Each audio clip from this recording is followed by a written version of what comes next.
할렐루야, 할렐루야, 아멘.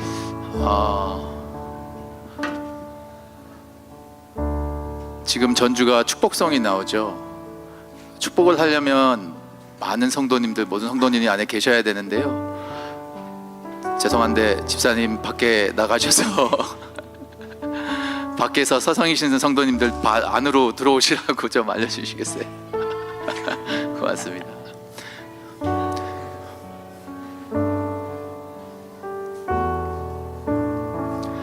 다시 한번 인사하겠습니다. 할렐루야, 할렐루야, 아멘. 우리 옆에 계신 성도님 바라보시면서 인사하시겠습니다. 잘 오셨습니다.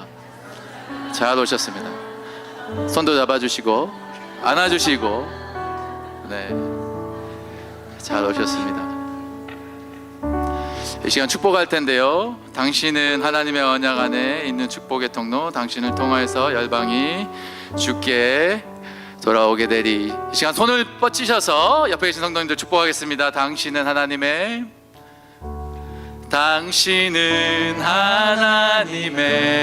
언약 안에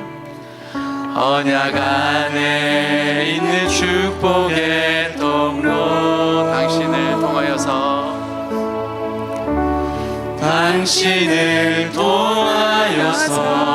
열방이 주께. 이 시간 뒤로 한번 돌아볼까요? 우리 뒤에 계신 성도님들 바라보시면서 고백합니다. 당신은 하나님의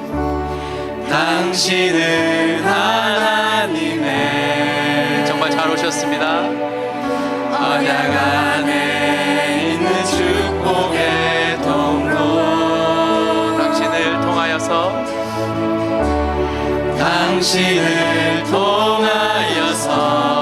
열방이 주께 돌아오게. 이 시간 한 번 더 축복하실 텐데요. 이 시간에는 우리 선교사님, 우리 죄송하지만 사모님 모두 자리에서 한번 일어나 주시겠습니까? 우리 김정혜 선교사님은 시드니에 가셨지만 우리 김기영 선교사님, 조원 선교사님, K 사모님, 우리 사모님도 같이 일어서 주시길 원합니다. 김용민 선교사님, 그리고 사모님, 네, 일어나셨으니까 자, 이제 고백하겠습니다.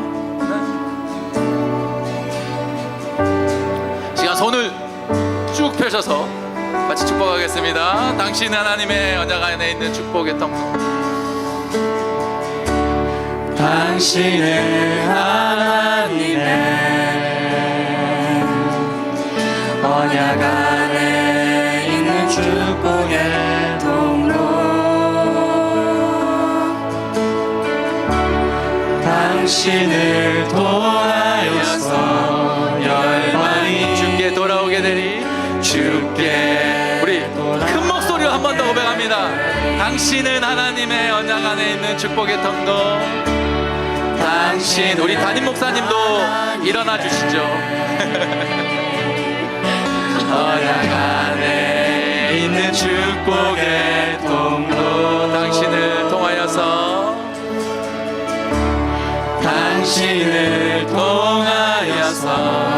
열방이 주께. 이 시간 주님의 이름으로 사랑한다고 같이 고백하겠습니다. 주님의 이름으로 사랑합니다.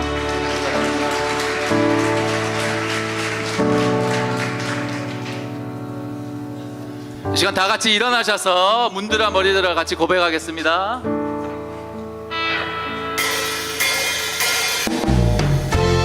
우리 박수 치면서 같이 고백하겠습니다. 문들아 머리들아,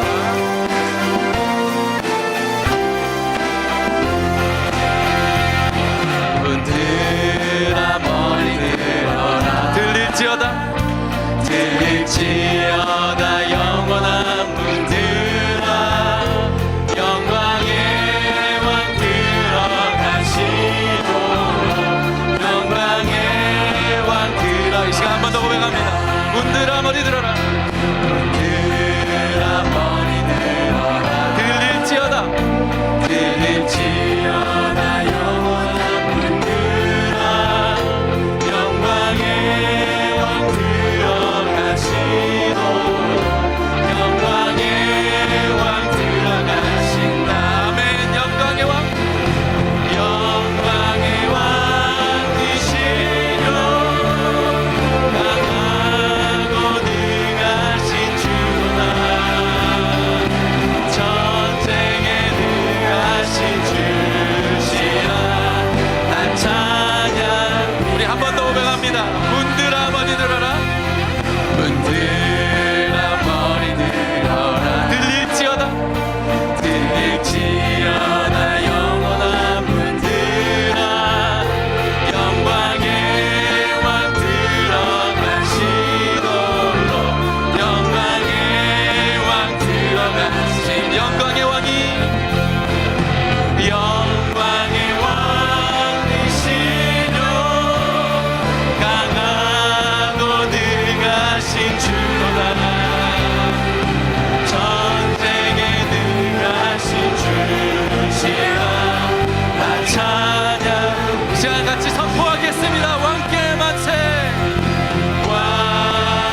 영광의 왕이시여 영광의 왕이시여 강하고 능하신 주라 전쟁에 능하신 주시라 자, 큰 목소리로 선포합니다. 왕께 만세. 왕께 만세 왕께 만세 아멘 주님 당신은 영광의 왕이라 나 찬양 왕께 만세. 왕께 만세. 왕께 만세 왕께 만세 당신은 영광의 왕이라 날 찬양 위대하신 왕 아멘 주님. 왕께 만세. 왕께 만세 당신은 영광의 왕이라 다 찬양 위대하신 왕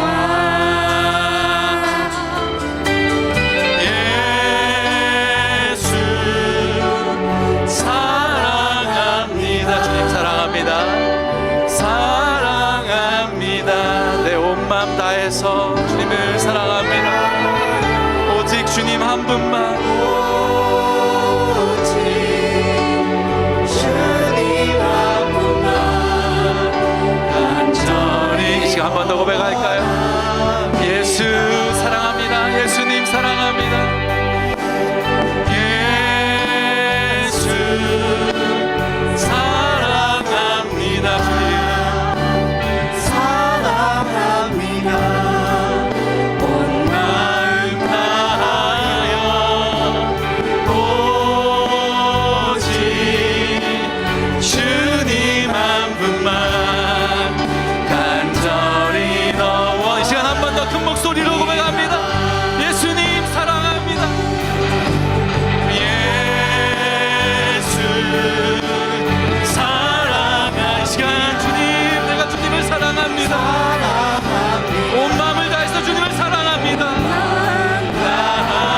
오직 주님 한 분만에. 주님 한 분만 간절히 더 원합니다. 간절히 더 원합니다 넘쳐나네. 넘쳐나네 넘쳐나네 아멘 주님 주를 향한 내 속에 갈망이 주님께로 주님께로 주님 날 이끌어 주시옵소서. 날 이끌어 주시소서 주님을 이 시간 한 번 더 고백합니다. 주님 넘쳐나네 넘쳐나네. 넘쳐나네 넘쳐나네 주를 향한 내 속에 닮아 주님 주님께로 날 이끌어 주소서 주님의 이 시간 마지막으로 한 번 더 고백합니다. 넘쳐나네 넘쳐나네. 넘쳐나네 넘쳐나네 주를 향한 내 속에 갈망이 주님께로 날 이끌어 주소서 주님을 더워 이 시간 목소리에 합쳐서 기도하겠습니다. 주님, 제 이 부족한 죄인이 주님만을 사랑합니다. 주님만이 오직 나의 구원자 되십니다. 이 시간 주님만을 따르길 원하오니 주님, 이 예배 때 주님 성령 하나님 함께하여 주십시오라고 우리 간절히 기도하며 나아가겠습니다. 기도하시겠습니다. 주님 그렇습니다.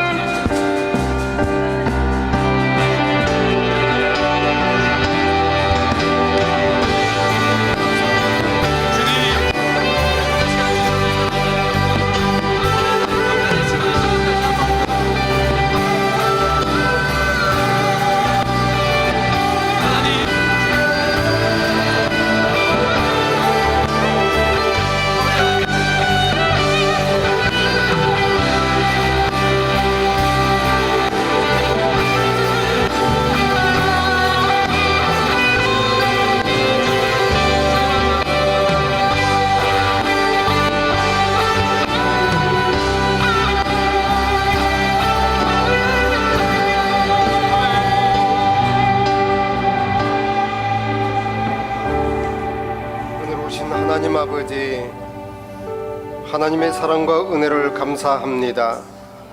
우리 하나님께서 저희들을 사랑하여 주셔서 길이요 진리요 생명 되신 주님, 여기까지 올 수 있도록 도와주신 것을 감사합니다. 하나님, 이 밤에 하나님께서 귀하게 붙잡아 한 생애 속에 일본 복음화를 위하여 수고하고 애쓰신 우리 김용민 선교사님을 모시고 두 번째 선교 정교인 집회를 하고자 하오니 찾아와 주셔서 이 시간 저희들에게 은혜를 더하여 주시옵소서. 귀한 선교사님을 붙잡아 주시고 우리 마음의 문을 활짝 열게 하여 주시고 일본을 향한 꿈을 꿀 수 있도록 하나님 인도하여 주시옵소서. 예수님의 이름으로 기도합니다. 아멘. 자리에 앉으시고 말씀을 함께 보겠습니다. 여호수아서 3장 15절에서 17절까지의 말씀입니다. 여호수아서 3장 15절에서 17절까지 함께 말씀을 읽겠습니다. 한 목소리로 시작. 요단이 곡식 거두는 시기에는 항상 언덕에 넘치더라. 궤를 맨 자들이 요단의 이름에 궤를 맨 제사장들의 발이 물가에 잠기자 곧 위에서부터 흘러내리던 물이 거쳐서 사르단에 가까운 매우 멀리 있는 아담 성읍 변두리에 일어나 한 곳에 쌓이고 아라바의 바다 염해로 향하여 흘러가는 물은 온전히 끊어짐에 백성이 여리고 앞으로 바로 건너세 여호와의 언약궤를 맨 제사장들은 요단 가운데 마른 땅에 굳게 섰고 그 모든 백성이 요단을 건너가기를 마칠 때까지 모든 이스라엘은 그 마른 땅으로 건너갔더라. 할렐루야. 아멘. 이 밤에 하나님께서 우리에게 은혜를 주실 줄 믿습니다. 아멘. 저는 신학대학에 들어가는 게 너무너무 싫었어요. 어쩔 수 없이 거의 매를 맞다시피 그렇게 하여서 신학대학에 들어갔어요. 공부를 하면서 나는 누구와 닮았는가 생각을 해보니 요나가 생각이 났어요. 그래서 요나가 억지로 나중에 니느웨 성으로 가서 복음을 전하잖아요. 그래서 생각을 했어요. 그러면은 내가 서 있는 위치에서 내 주변에 니느웨가 어디일까 생각을 해보니 그게 일본이더라고요. 그리고 친구들에게 일본 선교를 하러 가겠다고 제가 얘기를 했어요. 일본 선교. 그래서 저는 일본 선교를 하겠다고 그렇게 해놓고 시간이 1년, 2년, 3년 신학대학을 졸업하고 신학대학원을 졸업을 하고 그러고 난 다음에 왜 일본을 안 가니? 아무 대답이 없었어요. 그럼 내가 가겠다. 그렇게 해서 친구 목사가 일본으로 가게 되어진 겁니다. 우리 일본 선교사님을 우리 박수로 맞이하도록 하겠습니다.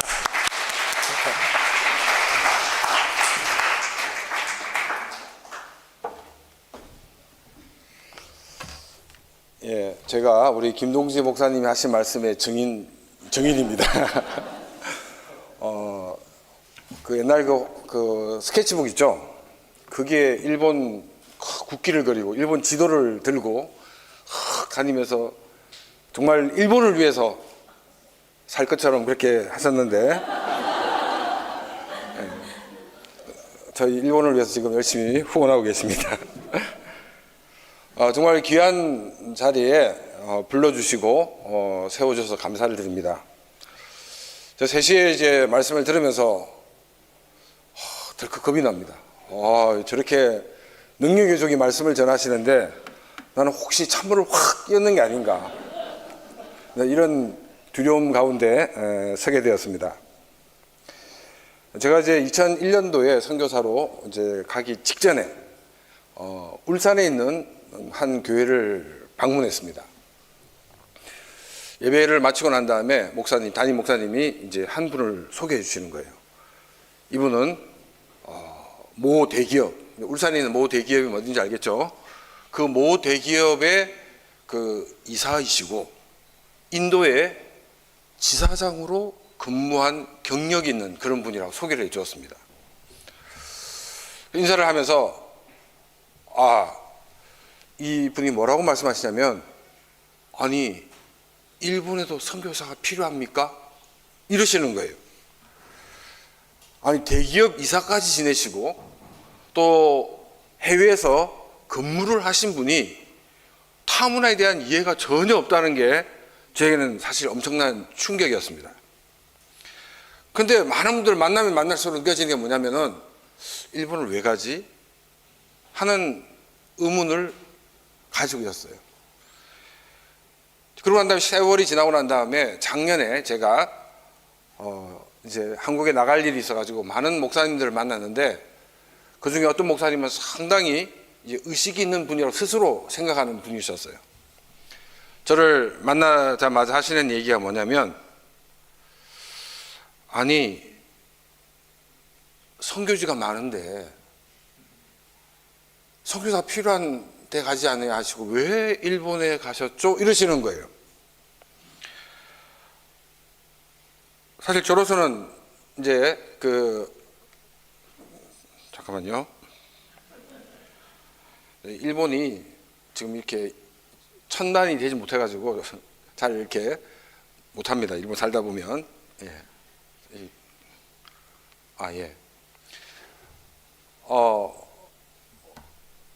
선교사가 왜 필요하고 거기 왜 가야 되는가에 많은 분들이 의문을 제기했다는 거예요. 근데 이 말은 다른 말로 얘기하냐면 일본에 선교사가 필요가 없다라고 많은 분들이 생각을 하고 있다는 것입니다. 그래서 저는 처음부터 그런 그 질문을 받았기 때문에 왜 사람들은 일본에 대해서 이렇게 선교사를 파송하는 일이나 선교사를 돕는 일에 대해서 부정적인가 하는 것을 생각해 보았습니다. 그 가장 큰 이유가 뭐냐면은 일본은 선진국이라는 이유 때문입니다. 우리가 가지고 있는 이 선교의 패러다임이 있습니다. 이 선교의 패러다임이 뭐냐면은 대부분 다가 선진국에서 후진국을 향해 가는 것이 선교라고 생각을 하고 있습니다. 또 다른 말로 얘기하면 잘 사는 나라에서 못 사는 나라로 가는 것이 선교라고 생각합니다. 그런데 한번 여기 보십시오. 한국, 일본. 뭐가 그림이 안 맞잖아요. 그죠? 이제 그림이 어떻게 바뀌어야 되냐면은 제가 걱정했던 일이 생겨났습니다. 잠깐만요. 지금 그림이 바뀌었는데 지금 아까 그림 바뀌어 있죠. 지금 뭐 바뀐지 알겠죠? 한국 일본 바뀌어 있습니다. 뭐 이 정도 그림이 돼야지. 그래 맞아. 일본에서 한국으로 가는 이해가도 한국에서 일본으로 간다는 것은 이해가 되지 않는 거예요. 근데 여러분 이러한 패러다임은 사실 선교라는 그런 그 패러다임이라기보다는 이 구호나 자선의 패러다임입니다. 우리가 생각할 때 실제적으로 우리 기독교 역사를 보게 되면 주로 선진국이 이 선교의 주도국이었습니다. 그러다 보니까 후진국이 타켓이 되다 보니까 병원을 짓기도 하고 또 학교를 짓기도 하고 이런 많은 일들을 하였습니다. 저는 이 자체가 나쁘다는 게 아닙니다. 모두가 선교를 위한 도구입니다. 그리고 이러한 도구를 통해서 많은 좋은 영향력도 미쳤다는 것을 부인할 수가 없습니다. 자, 그러면 우리가 무엇이 맞느냐 이렇게 우리가 갑론을박을 하기 이전에 그럼 성경이 우리에게 보여주고 있는 선교의 패러다임 무엇인가를 살펴보는 것이 중요하다라고 생각을 하였습니다. 그래서 먼저 구약을 보게 되면 구약에 많은 이 선교적인 그런 사례가 있겠지만은 가장 대표로 말할 수 있는 것이 우리 목사님이 얘기한 요나입니다. 요나가 가야 되는 나라는 당대에 강대국이었습니다. 이스라엘을 번번이 침략하는 그런 나라였습니다. 니느웨보다 약한 나라가 당대 최고 강대국을 향하여 요나는 가야만 했던 것입니다. 그러니까 구약의 패러다임은 뭐냐면 못 사는 나라에서 잘 사는 나라로 가는 것이었습니다. 그러면 신약을 보게 되면 우리가 신약에 있어서 제일 먼저 꼽을 수 있는 게 누구냐면 예수님입니다. 예수님은 어디 출신입니까? 갈릴리 출신입니다. 갈릴리라는 동네는 어떤 동네냐면 유다 지방의 사람들이 갈릴리 이러면 촌놈들이 뭐래? 이곳이 바로 갈릴리였는데 예수님은 예루살렘을 향하여 나가셨다는 것입니다. 시골에서 도시로 나가는 것이 예수님을 통해서 보여주는 선교의 패러다임입니다. 그러면 제자들은 어땠는가? 예루살렘에서, 이 예루살렘은 당대 로마의 식민 통치를 받는 그런 나라였습니다. 이 나라에서 로마를 향해 나가는 그와 같은 것이 바로 이 신약 성경이 우리에게 보여주고 있는 선교의 패러다임입니다. 자, 그럼 여러분 한번 생각해 보십시오. 지금 성경적인 이 패러다임은 뭐냐면 바로 못 사는 나라에서 잘 사는 나라로, 혹은 시골에서 도시로, 또 못 사는 나라에서 잘 사는 나라로 향하는 것이 선교의 패러다임인데, 우리가 생각하고 있는 패러다임은 선진국에서 후진국으로, 잘 사는 나라에서 못 사는 나라로, 이것이 우리의 선교의 패러다임이라는 것입니다. 그러니까 우리가 생각하는 것과 성경이 우리에게 보여주는 예시는 너무나도 다르다는 것입니다. 저는 이제 고등학교를 졸업하면서 신학대학을 이렇게 진학했기 때문에 그 CCC에서 이렇게 활동을 하지 않았습니다. 근데 그 당시에는 CCC에서 이 수련회를 마치고 난 다음에 각 조별로 흩어져서 시골을 다니면서 복음을 전했습니다. 근데 이 사람들은 남에게 뭘 사주고 하는 것이 아니라 밥을 얻어 먹어가면서, 그래서 거짓 순례 전도라고 하였습니다. 근데 저는 참석하지 못했지만 선배들과 후배들의 이야기를 들어보면, 근데 우리가 밥을 얻어 먹고 복음을 전했는데 이 사람들이 너무나 더 쉽게 마음의 문을 열었어. 그런 감정을 수도 없이 들었습니다. 조금 전에 말씀드렸던 선진국에서 후진국의 그런 패러다임으로 봤을 때는 이 거짓 전도 여행은 실패를 했어야만 했던 것입니다. 그런데 결과는 그렇지 않았다는 것입니다. 우리가 성경적인 관점에서나 또 거짓 그 순례 전도와 같은 경험적인 것으로 봤을 때도 우리가 일반적으로 생각하는 선진국에서 후진국으로, 또 잘 사는 나라에서 못 사는 나라로 하는 것이 선교의 패러다임이 아니라는 것을 우리가 알 수가 있습니다. 그렇다고 그러면 성경이 우리에게 말하고 있는 그런 패러다임이 무엇인가 하는 것입니다. 그것은 뭐냐면 복음을 가진 자가 복음을 가지지 못한 자에게 가는 것이 선교라는 것입니다. 복음을 가진 요나가 복음을 가지지 않은 니느웨를 향해 가야 하는 것입니다. 복음의 시작이신 예수 그리스도가 하나님의 도성이라고 하는, 그러나 복음이 없는 그 예루살렘을 향하여 가는 것이 선교인 것입니다. 또 성령 강림 이후에 그 제자들이 가지고 있는 그 복음을 가지고 복음이 없는 곳으로 가야 하는 것이 선교인 것입니다. 멜버른 새순교회가 복음을 가지고 있고 성도들이 복음을 가지고 있기 때문에 복음을 가지지 않은 쪽으로 가야 되는 것이 선교라는 것을 성경은 우리에게 말하고 있습니다. 그래서 우리가 선교지를 선택할 때, 우리가 이 정도 돈을 투자하면은 여기는 교회를 10개 지을 수 있대, 이런 것을 기준으로 우리가 선교지를 선택해서는 안 된다는 것입니다. 그곳의 복음화율이 어느 정도인가, 그래서 복음이 없는 곳이라고 그러면, 또 복음화율이 현저하게 낮은 곳이라고 그러면 우리는 그곳에 우선순위를 두고 기도하고 선교를 해야 한다는 것입니다. 예수님께서 씨 뿌리는 비유를 하셨을 때 30배, 60배, 100배의 그런 열매가 있다라고 말씀하셨습니다. 그럼 우리는 선교를 어느 곳에 해야 될까요? 30배, 60배, 100배의 결실은 이 맺히는 그곳에 가서 복음을 전하는 것은 주님의 마음이 아니라고 생각이 듭니다. 주님은 우리에게 길가로 가라고 명령을 하셨습니다. 자갈밭으로 가라고 명령하셨습니다.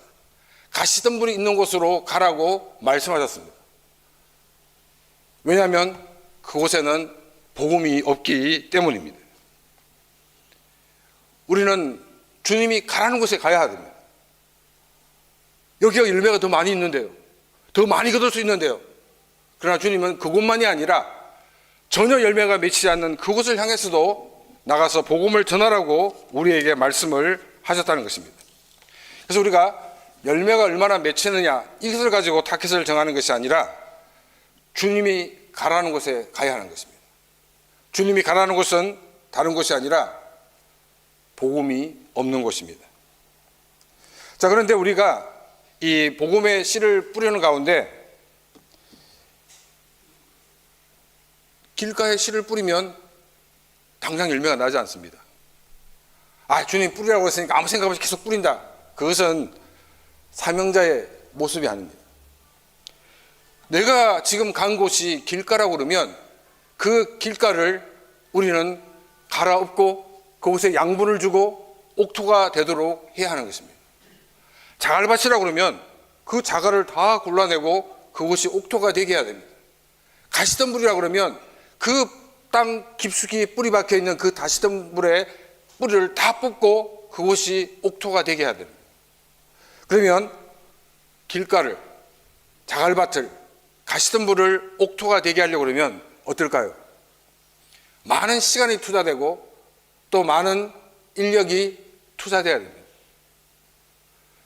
그런데 우리는 이런 노력 없이 당장 열매를 거두려 하기 때문에 우리가 하나님이 기뻐하시는 선교를 제대로 하고 있지 못하다는 것입니다.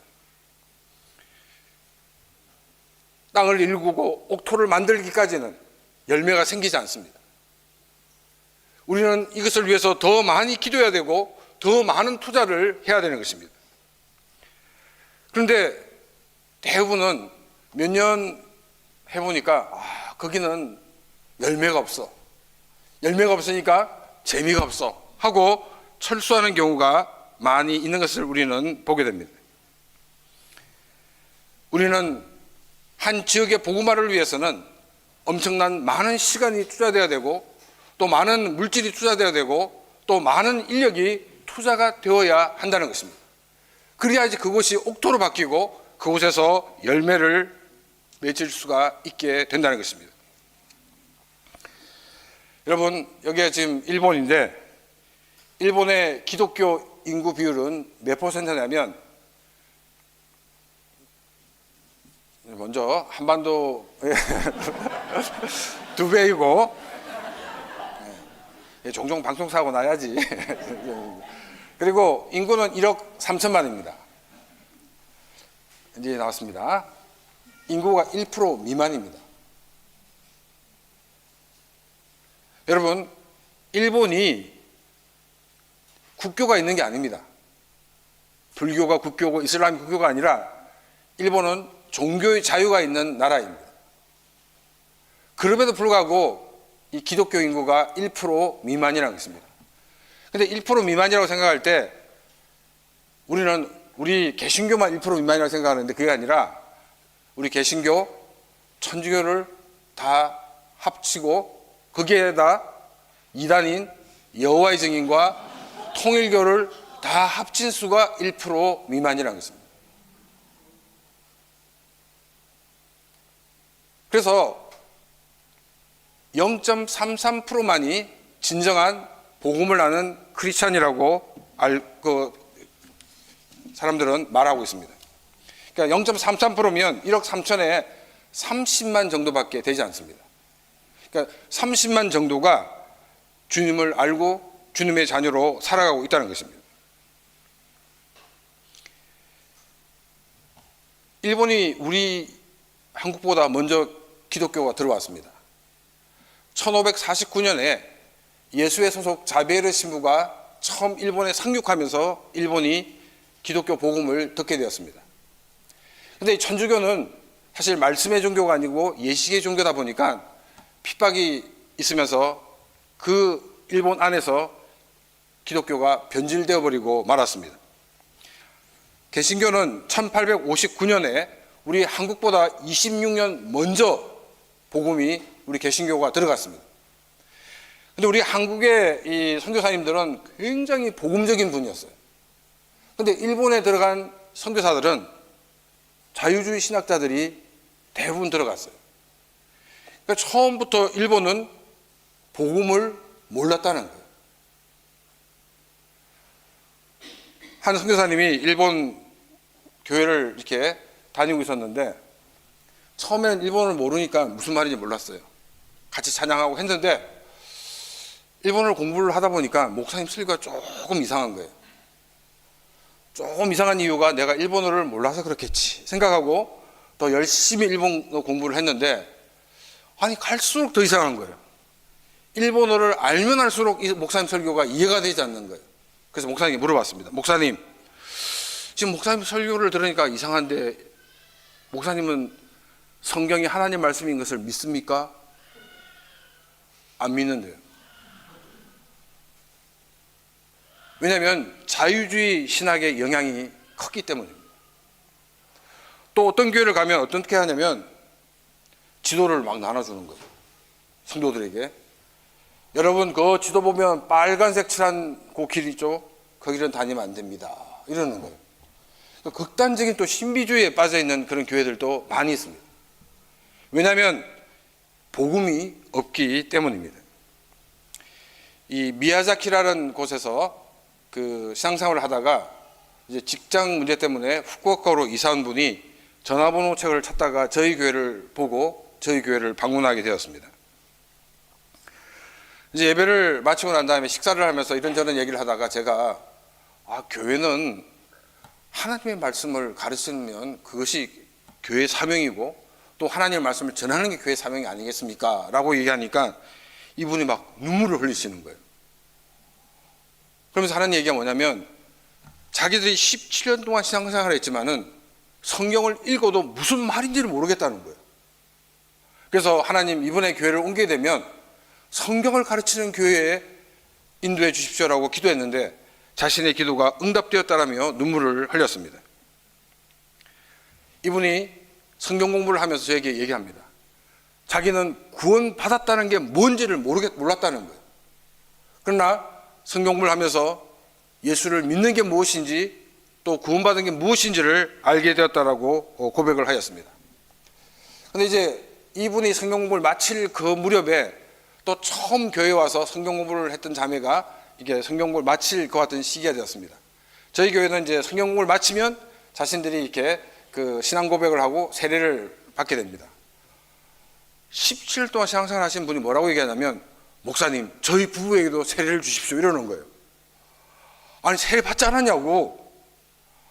근데 지난번 받은 그 교회는 좀 이상한 것 같아요. 이때 제 마음이 순간 흔들립니다. 이분에게 세례를 탁 주고 우리 교회에 2명을 더 세례를 주었습니다 하는 게 맞는 건지. 근데 그럴 수 없는 게 우리 복음주의 신학 아니에요. 그래서 제가 그 미야자키에 전화를 해봤습니다. 그랬더니 미야자키에서는 이 개신교로 인정하는 그런 교회였어요. 그래서 제가 그분에게 얘기했습니다. 성부, 성자, 성령의 이름으로 세례를 받았는데 나는 세례를 못 줍니다. 대신에 입교식을 하자고. 그래서 본인이 앞에 나와서 신앙 고백을 하고 이제 입교 선언을 하고 우리 교회 성도가 되었습니다.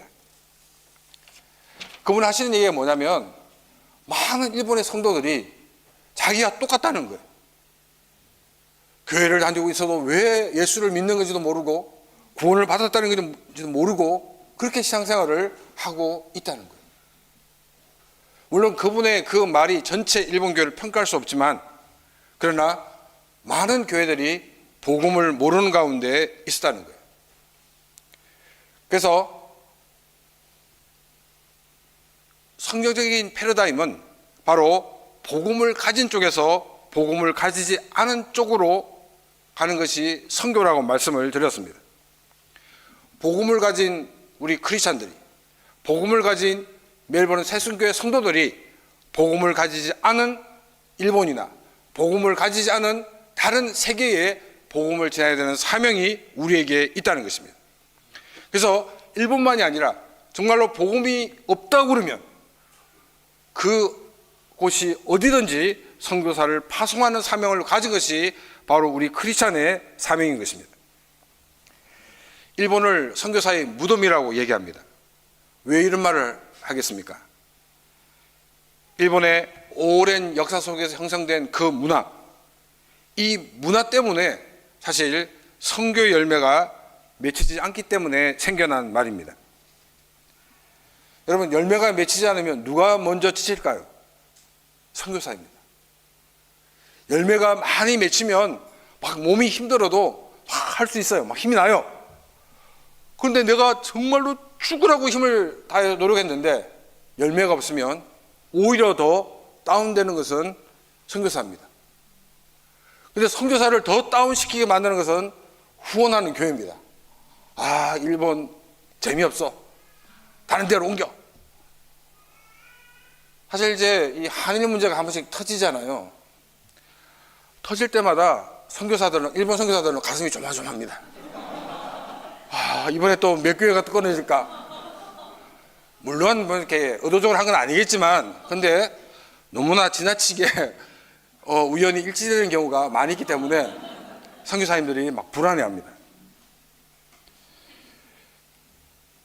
그래서 많은 서양 선교사들이 떠났습니다. 지금 한국의 선교사들은 그 서양 선교사가 떠난 그 자리에 들어가서 일본 선교의 그런 사명을 감당하고 있습니다.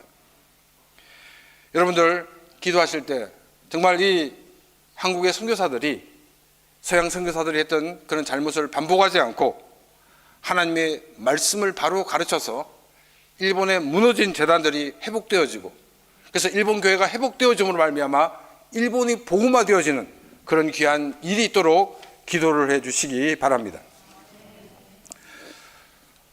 또 일본에 대해서 부정적인 입장을 가진 이유는 뭐냐면, 일본이 36년간 우리를 식민 통치한 나라이기 때문입니다.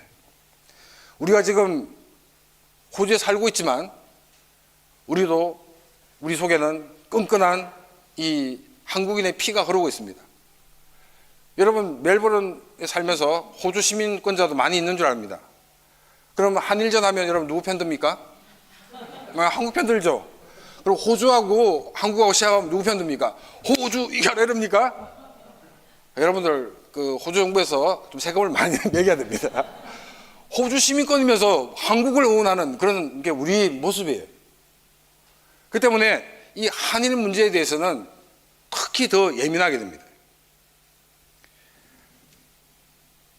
그런데 우리가 지금 극복해야 될 문제가 바로 이 문제라는 것입니다. 요나가 하나님의 그 말씀을 들고 니느웨에 가지 못한 이유가 무엇입니까? 이스라엘을 괴롭히는 나라였기 때문입니다. 지금 하나님의 말씀, 하나님의 뜻, 이게 중요한 게 아니라 지금 이 민족적 감정이 더 중요합니다. 그래서 요나는 도망을 갔던 것입니다. 내가 만일 니느웨에 가서 복음을 전하게 되면 분명히 하나님께서 이 나라를 살리실 것을 알고 있었습니다. 그래서 더 갈 수가 없었던 것입니다. 하나님 뜻보다도 자신의 민족적 감정이 더 우선했기 때문입니다. 우리 이 한국의 피가 흐르는 많은 사람들은 바로 이 요나 컴플렉스를 극복해야 됩니다. 일본 이러면 일본 사람 하면 안 되죠, 그죠? 쪽발이, 일본 놈. 이래야지 진정한 이 대한의 피가 흐르는 사람으로 받아들이고 있습니다. 근데 여러분, 진주 조개에 진주가 있습니다. 근데 만약 진주조개에 진주가 없으면 그건 진주조개입니까? 아닙니까? 진주조개라고 말할 수 없죠. 근데 진주조개에 진주가 생기기 위해서는 진주조개에 이물질이 들어왔을 때 그걸 감싸고 감쌀 때 진주가 생기게 됩니다. 근데 아프다고 그 진주조개가 모래알을 뱉어낸다 그러면 진주가 없는 진주조개가 된다는 것입니다.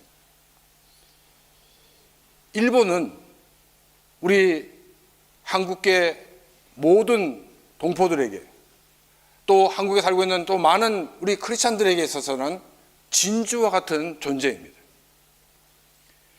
우리는 일본을 안아줘야 됩니다. 일본을 위해서 우리는 기도해야 됩니다. 저하고 같이 얘기를 했던 어떤 그 서울에 있는 목사님이 하시는 얘기가 근데 선교사님은 친일파가 아닌 것 같아요. 이렇게 얘기를 하시는 거예요.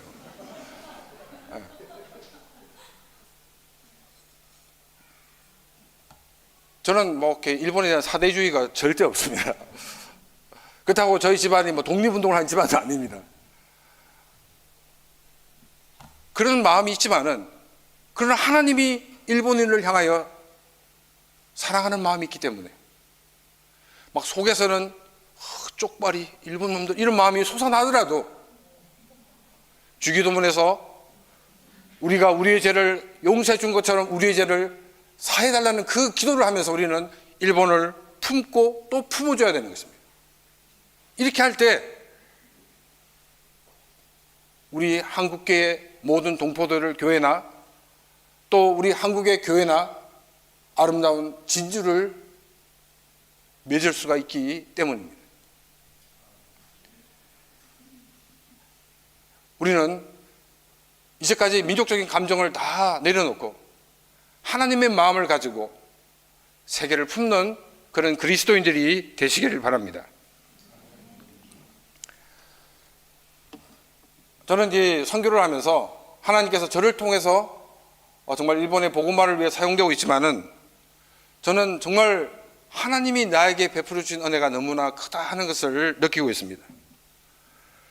왜냐하면 우리 한국에 있다 그러면 어떤 문제를 만나게 되면 방법들을 찾을 길들이 많이 있습니다.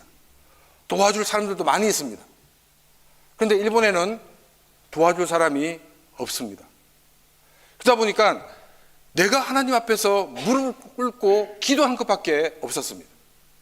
이것이 정말 이 선교를 통해서 나를 훈련시키시는 훈련의 장이구나 하는 것을 저는 많이 경험하였습니다.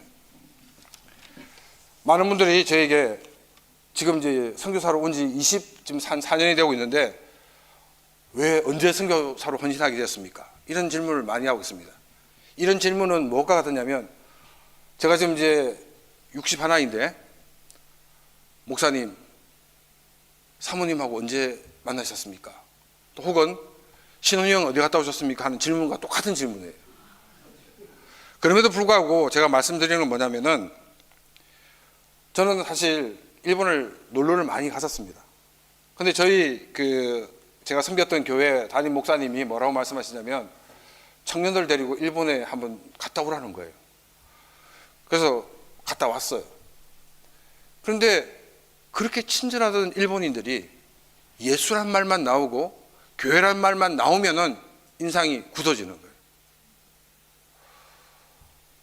저희들 10명이 갔습니다. 저하고 합쳐서.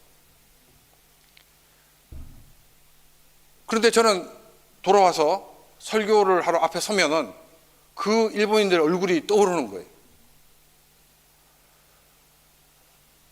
정말 하나님께서 나에게 원하시는 것이 무엇인가 고민을 하게 되었습니다. 그래서 처음에는 내가 일본어 공부를 열심히 해가지고 휴가를 가지 않고 그곳에 가서 이제 전도하는 일을 해야겠다 이렇게 생각하고 일본어 공부를 열심히 했습니다. 새벽기도 가서 새벽기도를 마치고 난 다음에 서울역 앞에 있는 일본어 학원을 가서 일본어 공부를 열심히 했습니다. 그런데 이제 몇 달을 공부하다 보니까 얼굴이 막 누렇게 되는 거예요. 병원 가보니까 간 치수가 엄청 높대요. 하나님 기도했어요. 하나님, 제가 이렇게 열심히 했습니다. 더 이상 나에게 요구하지 마십시오 하고 학원을 탁 그만뒀습니다. 얼마나 마음이 가볍든지. 그런데 이제 12월 달 또 제가 또 예의가 바른 사람이다 보니까 이제 단기 선교 때 신세였던 선교사님에게 메일을 보냈어요. 근데 그 선교사님 메일을 딱 받는 순간에 하나님이 나에게 요구하시는 것은 일주일 가서 단기 선교가 아니라 장기로 가기를 원하신다는 것을 알았습니다. 그래서 선교사로 가기로 결단을 내렸습니다. 근데 문제는 뭐냐면 뭐 제가 혼자 있으면 뭐 혼자 가는 것은 상관이 없지만 그때 이미 아내가 있었고 두 아들이 있었습니다. 아들이야 뭐 데려가면 되지만 문제는 저희 집사람입니다. 왜냐하면 제가 결혼하기 전에 집사람이 저에게 이러다 혹시 교회 개척하는 거 아니에요? 그래서 제가 아니라고. 또 한참 후에 뒤에 혹시 이러다가 선교사로 가는 거 절대로 아니라고. 여러분 절대란 말을 절대 쓰면 안 됩니다. 절대 말을 쓰는 순간 하나님 계획을 확 바꿉니다. 어디 감히 절대를 이러면서. 그러다 보니 제가 집사람에게 안 그러면 제가 여러 가지 말로 설득하겠지만 일단 제가 내뱉은 말이 있기 때문에 당신 어떻게 생각해? 이미 결정해놓고. 근데 저희 집사람이 그때 그 몬테소리 선교 교육원에서 이제 배우고 있었어요.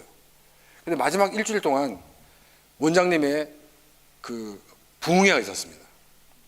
같이 갔던 제 친구 목사님 사모님은 은혜를 전혀 못 받았는데 저희 집사람은 은혜를 무척 많이 받았어요. 그 목사님이 하시는 설교가 여러분 선교를 해야 됩니다. 선교를 해야 됩니다. 이런 설교를 하시는 거예요. 그래서 저희 집사람이 오케이 한 거예요. 그리고 그 다음날 갔더니 원장님이 하신 얘기가 선교를 하려면 돈이 필요합니다. 이렇게 얘기해요. 저희 집사람이 하루라도 좀 늦게 얘기했으면 되는데. 그래서 어떤 저희 집사람과 같이 결단을 내리고 이제 선교사를 가게 되었습니다. 이제 제가 이제 청계산에 가서 기도를 했습니다. 하나님 어떻게 하면 좋겠습니까? 그때 그 큐티 말씀이 예수님이 물을 포도주로 바꾼 그 사건이 그날 큐티 본문이었습니다. 근데 마리아가 예수님을 향하여 주가 시키신 대로 하라는 그 말씀이 저에게 다가왔습니다. 그러면서 주님이 저에게 뭐라고 말씀하시는 것 같냐면 너는 내가 시키는 대로만 해라. 나머지는 내가 다 하겠다. 너는 그냥 가라면 가면 되는 거야. 나머지는 내가 다 하는 거야. 하는 그 말씀을 주셔가지고 저희들이 일본에 선교사로 가게 되었습니다. 그때는 파송교회도 없었고 후원하는 교회도 없이 저희들은 가게 되었습니다. 저는 이제 이 파송교회 없이 간 걸 대해서 굉장히 자부심을 가지고 페이스 미션 딱 자랑스럽게 얘기를 하고 다녔습니다. 그런데 한국에서 오신 목사님이 꼭 묻는 게 뭐냐면 선교사님 파송교회가 어디죠? 저는 페이스 미션을 하고 있습니다. 이렇게 말하는 순간 저를 보는 눈빛이 이 인간 또 한국에서 뭔 사고 치고 여기 왔을까? 대부분 그런 눈빛을 보는 거예요. 그래서 제가 2005년도에 그 GMS 이제 선교 훈련을 받고 이제 오게 되었습니다. 근데 이제 문제는 뭐냐면 그때가 독도 문제가 굉장히 시끄러웠어요. 후쿠오카에도 지진이 있었는데 이제 저희 집사람에게 그 한글을 배웠던 자매가 그 한국에서 유학을 하고 있을 때 집사람과 통화하는 걸 들었어요. 집사람이 지진을 처음 경험했으니까 얼마나 무서워요. 그 얘기를 하니까 일본 그 자매가 하는 얘기가 선생님 근데 지진보다 더 무서운 게 있어요. 뭐냐고. 독도요. 자기들 지하철에서 일본말로 아예 얘기하면은 막 눈총이 막 따갑다는 거예요. 그 정도로 이렇게 문제가 심각해가지고 저희 집사람은 의논을 했습니다. 우리 아무리 봐도 이번에 파송교회 찾는 건 걸렸다. 그러니까 이제 우리가 일본 선교를 위해서 어떻게 사용되는가를 위해 기도하자 해서 이제 제가 이제 금식기도를 시작했습니다. 저는 원래 금식기도 체질이 아닙니다. 제가 지금 이렇게 살이 쪄서 이렇게 보셨는데 제가 옛날에 63kg였습니다. 정말 이렇게 기도를 하는데 이제 18일째 되는 날 이제 훈련원 원장님으로부터 전화가 왔습니다. 김 목사 지금 이 파송교회가 결정된 수 있을 것 같으니까 이제 곧 준비하고 그 교회 선교 세미나에 와서 강의를 한번 하라고 얘기를 하였습니다. 제가 이렇게 집사람이 얘기하니까 집사람이 뭐라고 하냐면, 야, 이제 기도 응답을 받았으니까 이제 금식을 마치라고. 근데 저는 또 이제 그렇게 얘기했습니다. 아니, 우리가 지금 이 파송교회 문제를 두고 기도했냐고. 일본 선교를 위해서 어떻게 사용되는가를 왜 기도하지 않았냐고. 그래서 막 또 기도를 계속 더했습니다. 근데 제가 날짜를 계산해 보니까 이 금식 기도를 마치고 보식을 하고 가야지 그곳에서 이 강의를 제대로 할 수 있는 거예요. 주님, 이 기도, 금식 기도를 마쳐야 되는데 뭔 끈수가 있어야 되지 않습니까? 이렇게 막 기도하는데 이 엘리야가 갈멜산에서 기도할 때 게하시에게 무엇이 보이느냐? 손바닥만한 구름이 보입니다 라는 말씀이 생각나가지고 막 찾아 읽었어요. 그럼 혼자서 쇼를 하는 거예요. 혼자서 성경을 읽었어요. 막 큰 소리로. 하나님 보십시오, 여기에 지금 손바닥만한 구름이 있지 않습니까? 손바닥만한 구름을 주십시오. 그때 마음속에서, 야, 진주 성남교회가 손바닥만한 구름이 아니냐, 이렇게 말씀하시는 것이었어요. 그러니까 저희 집사람이 여선지자였는데 그 말을 제가 무시했던 거예요. 그래서 제가 그날 이제 23일째 되는 날 금식을 마치고 이제 그 진주 성남교회로부터 파송을 받았습니다. 내년이면 이제 20년이 됩니다. 하나님의 은혜로 저희 지금까지 이렇게 지낼 수가 있었습니다. 또 이제 일본인 자매 한 명하고 저희 가족만 나와서 예배를 드릴 때였는데, 여러분 한번 생각해 보십시오. 이렇게 교회 예배당에 저희 가족하고 일본인 한 명, 하나님, 좀 많은 사람들이 나와서 예배를 드렸으면 좋겠습니다. 하나님의 기도 응답된 거예요. 이 비전 트립 팀이 보통 월요일 와서 토요일 날 들어가는데 그 해는 주일을 다 예배를 드리고 가는 거예요. 그러니까 매주마다 막 20명, 30명씩 막 예배를 드리는 거예요. 그래서 어떤 교회는 토요일 날 이렇게 돌아가게 됐는데 토요일 날 태풍이 부는 바람에 주일 예배를 드리고 가게 된 거예요. 이런 놀라운 하나님의 역사 속에서 하나님, 이게 너무 감사한데 기왕이면 좀 이렇게 안 믿는 사람이 와서 좀 예배를 드렸으면 좋겠습니다. 이렇게 기도를 드렸어요. 그리고 며칠 지나고 난 다음에 벨 띵동 해서 열어보니까 여호와의 증인 2명이 딱 서 있는 거예요. 얼마나 반갑든지 들어오라고. 그리고 한 이제 6개월 동안 이렇게 그 교제를 가졌는데 이제 사람이 계속 바뀌는 거예요. 계속 바뀌더니 최종적으로 결정된 사람이 누구냐면 일본인 한 형제하고 나중에는 한국인 여호와의 증인이 딱 2명이 와가지고 끝까지 얘기를 했어요.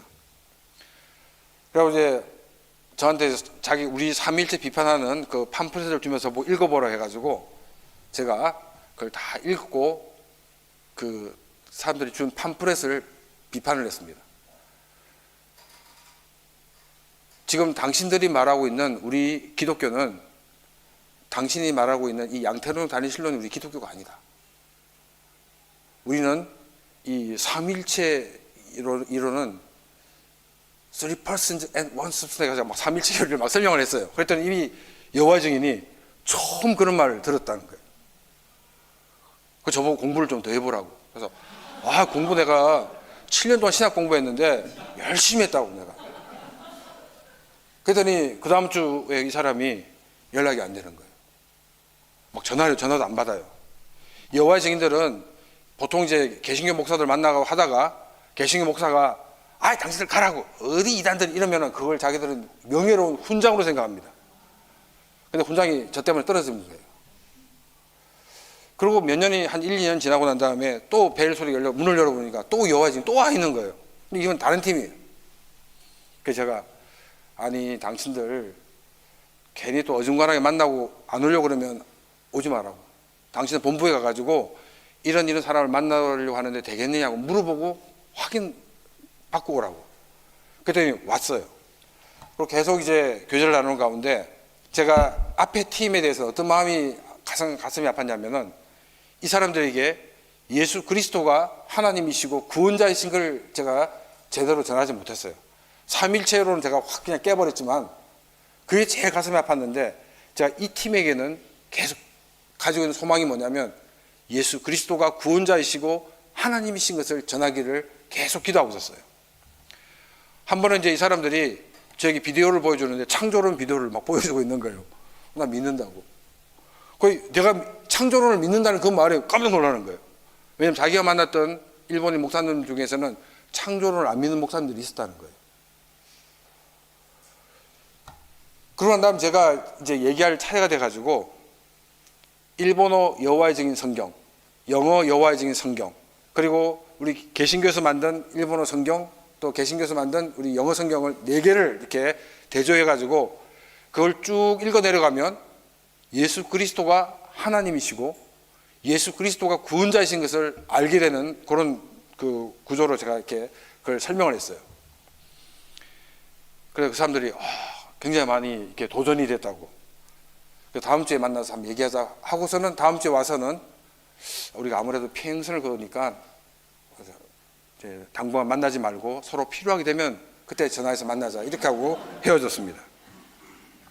저는 감사한 건 뭐냐면 이 사람들에게 예수 그리스도가 하나님이시고 구원자이신 걸 전한 것, 이것 자체가 저에게는 너무나도 감사의 그런 기도의 제목이었고 응답이었습니다.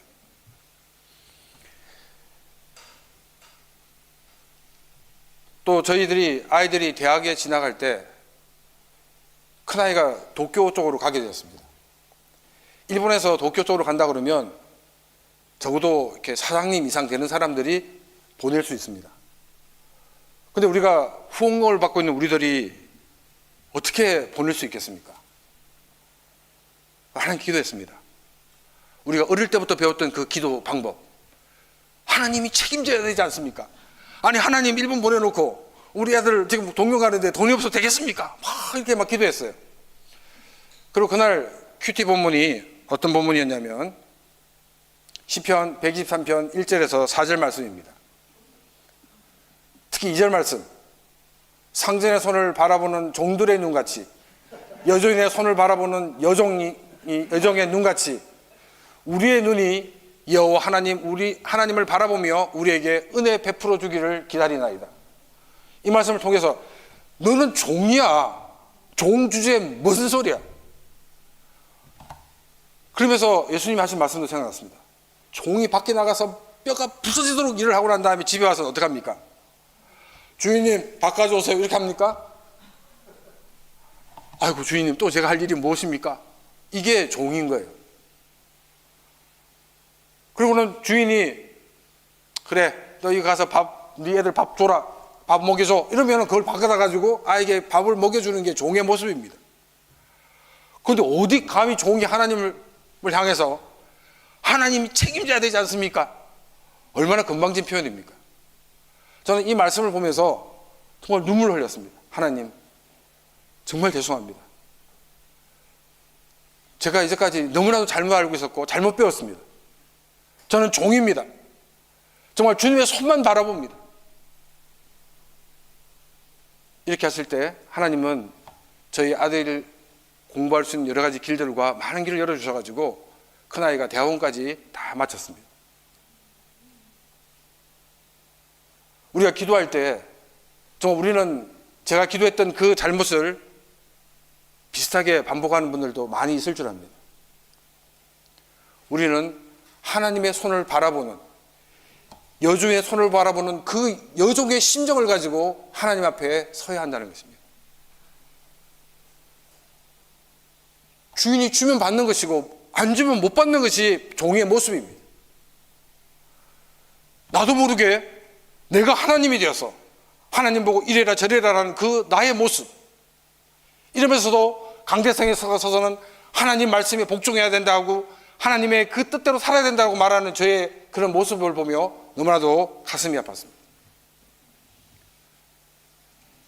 또 어떤 일이 있었냐면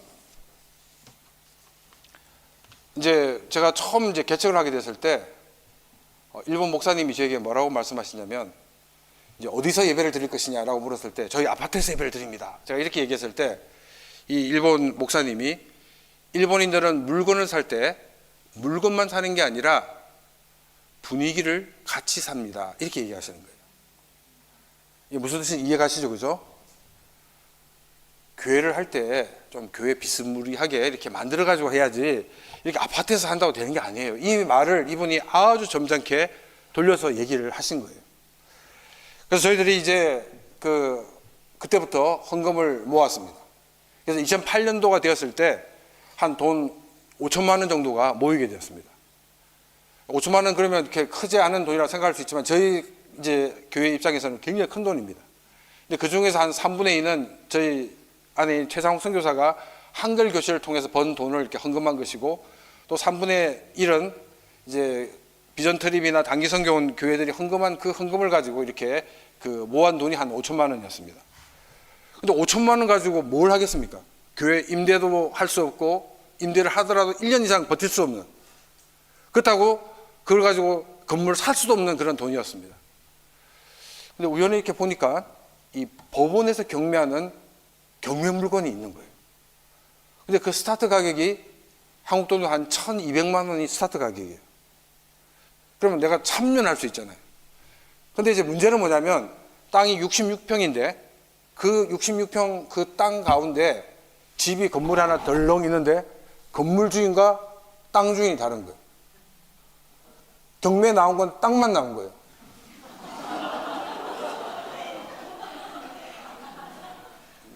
기도하는 밖에 없습니다. 주여, 이거 어떻게 하면 좋겠습니까? 기도하는 가운데 하나님께서 어떤 마음을 주냐면, 내가 올 때까지 땅은 있지만 건물은 없어진다, 이런 말씀을 마음에 확 주신 거예요. 그래가지고 제가 3,500만 원을 이제 적으려고 갔는데, 좀 이렇게 제가 확실하게 모르는 그런 용어가 있어가지고 그 사람에게 물어봤습니다. 지상권 설정이 되지 않았다라는 말이 무슨 말인가? 그 법원 그 경매 담당한 사람을 물어보니까, 만약 당신이 낙찰됐을 경우에 이 건물 주인에게 가서 건물을 부수고 나가십시오 이러면 그 사람은 건물을 부수고 나가야 된다는 거예요. 그런 순간 1,000만 원이 착 올라가서 4,500만 원에 입찰을 했습니다. 그리고 낙찰이 됐습니다. 할렐루야 하시네. 아멘 하시네. 근데 그때부터 이제 이 건물을 해결해야 되는데 해결할 수 있는 방법이 없는 거예요. 그래서 찾아갔는데 본인이 안 나오고 이제 대리인이 나왔습니다. 대리인이 저에게 뭐라고 얘기했냐면, 당신이 지금 이 집주인이 누군 줄 알고 지금 입찰을 했냐고. 이 사람이 야구자 오야봉이라고. 속으로 떨리는 마음이 있지만 전혀 떨리지 않는 것처럼, 하나님이 우리에게 이 땅이 낙찰되는 것이 하나님의 뜻 같습니다. 교회는 어둠을 물리치고 빛을 비추는 것이 교회의 사명이기 때문에 하나님이 우리에게 이 땅을 주신 것 같습니다, 이렇게 대답을 했습니다. 그리고 그 사람하고 연결이 안 되다가 또 이제 한번 알아보니까 이 변호사 비용이 500만 원이 변호사 수임 비용이고 500만 원이 그 건물을 해체하는 비용이라고 얘기를 들었어요. 또 다른 변호사는 거기에 플러스 알파, 그러니까 1,000만 원에 플러스 알파 1,000만 원, 이렇게 두 분이 있었어요. 근데 1,000만 원이 없잖아요. 그런데 이제 재작년에, 지금 저희 하도 연도까지 헷갈려가지고, 이제 13년째 되던 해에 누가 1,000만 원을 보내왔어요. 재판하라고. 그래가지고 그 비용을 들고 이제 다른 제3의 변호사를 만나러 갔습니다. 근데 이 변호사는 3,000만 원을 달래요. 그리고 하는 얘기가, 이게 꼭 이긴다는 보장을 못하기 때문에 3심까지 가야 됩니다. 그럼 1억이 필요한 거예요. 지금 제가 가지고 있는 돈은 1,000만 원입니다. 방법은 기도하는 겁니다. 그래서 이제 저희 교회 땅에 가서 기도를 했어요. 월요일부터 기도를 시작해가지고 월, 화, 수, 목, 금, 그 새벽에 가서 기도하고 딱 나오는데 시동을 차에 탁 켜는데 갑자기 문이 촥 열리는 거예요. 13년 만에 그 주인을 만나게 된 거예요. 그래서 당신 누구냐? 그래서 내가 이 땅 주인이라고. 그래서 얘기를 했는데 이 사람이 뭐라고 하냐면, 이 건물이 있는데 입찰한 당신이 나쁜 사람이지 왜 내가 나쁜 사람이냐고 이러면서 저보고 그 땅을 팔라는 거예요. 그것도 4,500 낙찰된 금액에. 그리고 제가 이제 사정을 쫙 얘기하고 난 다음에 제가 매일 기도하러 올 거니까 신경 쓰지 마십시오. 그리고 토요일 날 또 이제 아침에 기도하러 간 거예요. 또 문이 열리더니 들어오래요. 내가 주변에 알아보니까 땅 주인이 유리하다고 그러더라고. 그래서 자기가 이 건물을 포기해야 될 것 같은 생각이 든다고 이러는 거예요. 그러고 난 다음에 또 한참 뒤에 또 들어오라는 거예요. 또 들어갔더니 김상이 기도하고 있다는데 정말로 이렇게 보니까 그 기도가 되는 것 같다고. 제 3의 안건이 생겼는데 BMW가 저희 옆에 생기면서 땅을 다 매입하는 그런 과정에 있었어요. 그래가지고 BMW 이게 제가 비싸게 팔고 자기는 BMW 이사 비용 받으면 좋지 않겠느냐 이렇게 얘기를 했어요. 근데 뭐 더 자세한 걸 빼고 어쨌든 간에 그분이 1,800만 원을 받고 나가게 됐어요. 그래서 재작년 이제 14년 만에 그 땅이 저희 소유가 되고 건물도 저희 소유가 완전히 되어서 우리가 그곳에서 예배를 드렸습니다. 땅이 낙찰되고 난 다음에 몇 년 만이냐면 14년 만에 그것이 응답된 거예요. 근데 제가 그 14년 동안 버틸 수 있었던 게 뭐 때문이냐면 기도하는 가운데 하나님이 어떤 마음을 주시냐면 이스마엘을 만들지 말라 했어요. 막 주변에서는 저보고 센세이 빠가 이런 거, 빠가는 무슨 말씀 알죠? 왜냐하면 그런 그 이상한 물건 사가지고 왜 그렇게 골치 아프게 하나는 거예요. 또 저희 집사람의 그 핍박, 뭐 그렇게 쓸데없는 땅 사가지고 막 골치 아프게 그런다고 막 뭐라고 하는 거예요. 근데 하나님이 나에게 주신, 기도하는 가운데 주신 마음은 이스마엘을 만들지 말라 했어요. 그럼 뭐 이스마엘 만들지 말라니까 제일 편한 방법이에요. 아무것도 안 하면 되니까. 하나님 뭘 해라 이러면 골치 아픈데 이스마엘을 만들지 말라, 아무것도 안 하면 되는 거예요. 그래서 정말 기다렸어요. 그리고 난 다음에 14년 만에 그 문제 해결되고 난 다음에 제가 성경을 다시 보게 되었습니다. 하갈이 아브라함의 아들을 낳음에 아브라함이 하갈이 낳은 그 아들을 이름하여 이스마엘을 하였더라. 그때 나이가 86세입니다. 86세. 그러니까 75세 때 약속을 받았는데 11년에 되던 그 해에 이제 이스마엘을 낳았어요. 또 다른 얘기를 하면은 하갈을 취할 때가 10년이 되었을 때 취했던 거예요. 그리고 아브라함이 이삭을 낳았을 때 몇 살입니까? 예? 몇 살요? 99, 왜 사라의 난리, 사라가 90이었습니다. 100세입니다. 그러면 이스마엘 낳고 난 다음 몇 년이 걸렸습니까? 몇 년요? 14년입니다. 뭐가 탁 떠오르죠, 그죠? 그러면서 제가 막 성경을 막 해석하는 거예요, 제 나름대로. 이 14년, 이게 인간의 한계구나. 하나님 그 한계까지 나를 몰아가시고 14년 만에 해결해 주셨구나. 그러면서 아브라함을 향해서 아이고 좀 더 참지, 조금 더 있었으면은 14년 됐을 때 이삭을 얻었을 텐데 괜히 몇 년 못 참는 바람에 그냥 14년을 다시 세월을 보낸 거예요.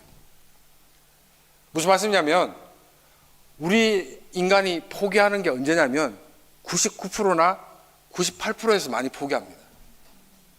그럼 하나님은 그래 98% 갔으니까 80에서 시작하자 이렇게 말씀하지 않는다는 거예요.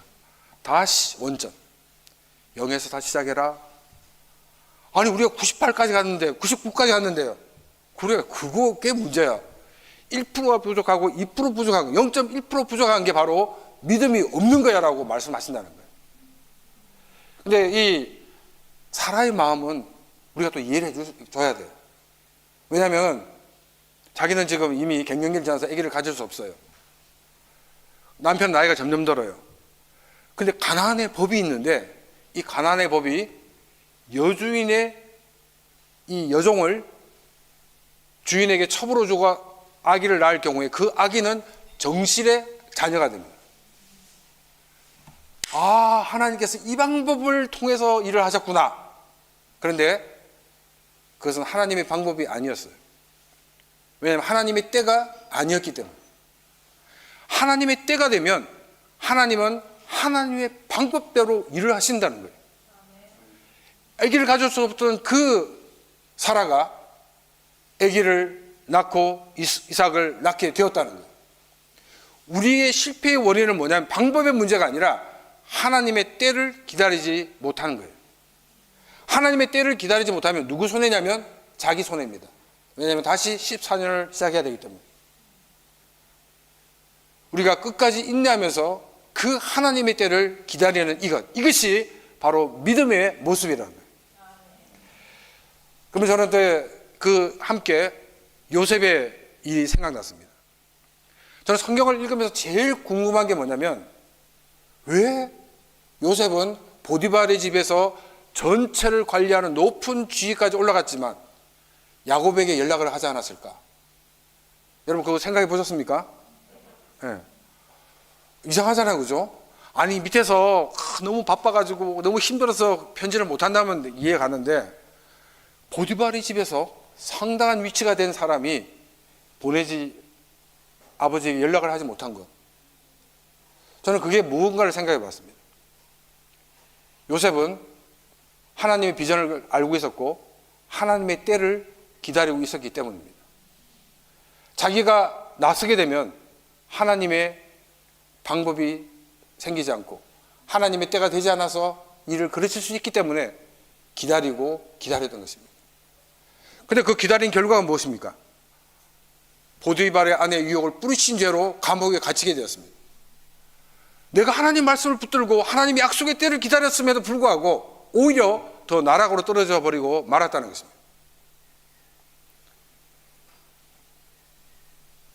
그곳에서 요셉은 실망하지 않았습니다.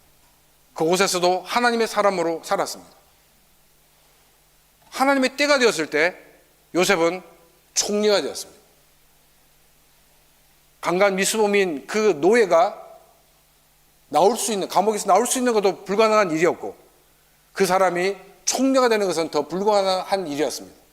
그러나 하나님의 때가 되었을 때 하나님은 하나님의 방법으로 하나님의 그 약속을 이루어 나가셨다는 것입니다. 우리에게 중요한 것은 끝까지 하나님의 약속을 기다리는 것입니다. 하나님의 때를 기다리는 것입니다. 하나님의 때가 되면 하나님은 반드시 그 하나님의 방법으로 이루어내시는 분이십니다.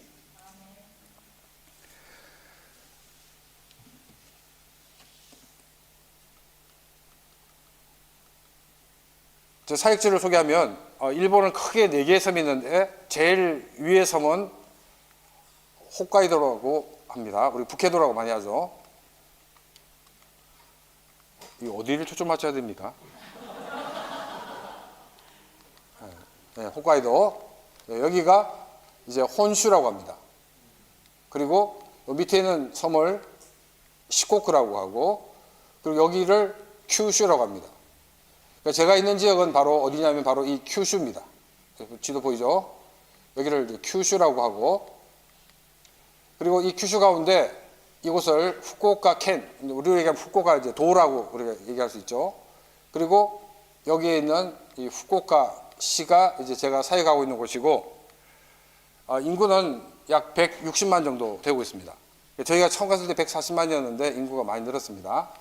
그리고 면적이 나와 있고, 그리고 주 산업은 이 상업과 서비스업이 주 그 산업이고, 그 연수입이 평균 연수입이 372만 원 정도입니다. 저희 가족입니다.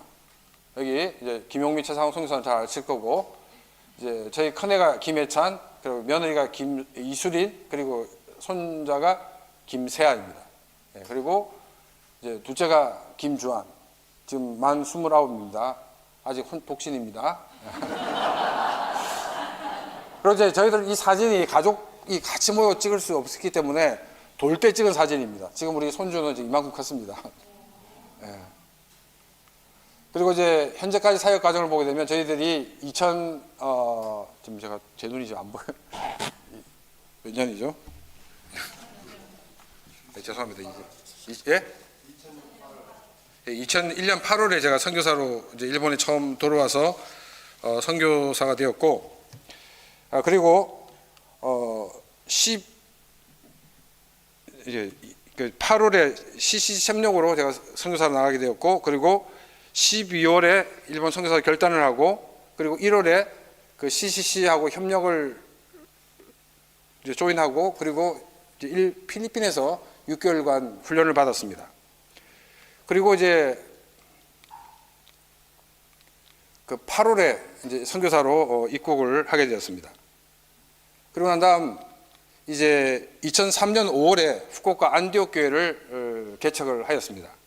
그러니까 이제 저희 집사람의 두 번째 사기 사건이 되는 거죠. 이제 여기가 이제 개척 예배고, 그다음 이제 저희들 이제 집에서 예배를 드렸습니다.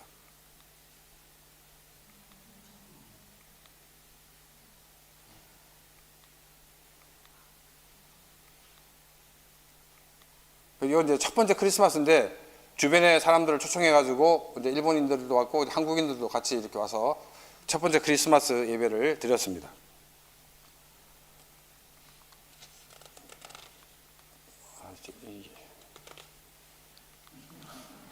죄송합니다.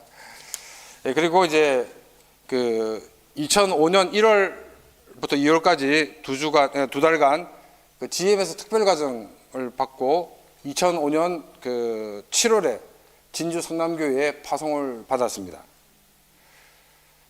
그리고 저희들이 2006년 6월에 그 저희 집에서 이제 교회가 나가서 다른 이제 곳에 건물을 빌려가지고 이제 예배를 또 드리게 되었습니다.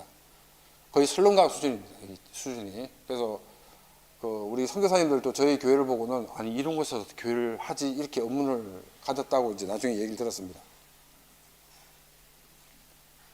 그리고 이제 그 땅을 낙찰받고 여기 진주 성남교회 장로님들 오셔가지고 함께 기도하는 모습입니다. 그래서 저희는 땅을 낙찰받자마자 설계사에게 의뢰를 해가지고 뭐 설계도 하고 조감도를 다 이렇게 만들었습니다. 하나님이 다 믿음을 보고 주시는 거예요.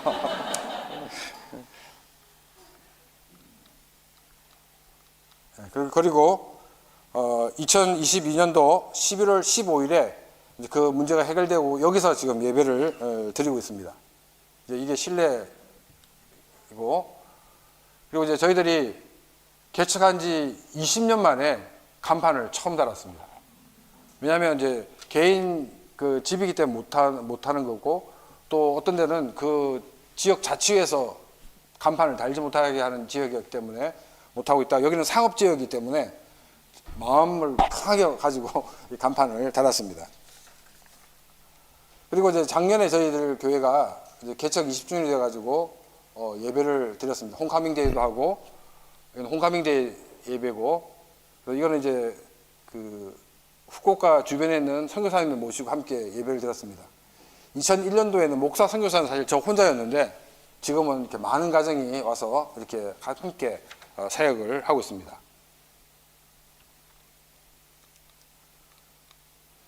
저희 교회 그 사역은 두 가지로 나누는데, 한 가지는 교회 사역하고 또 한 가지는 선교 훈련입니다.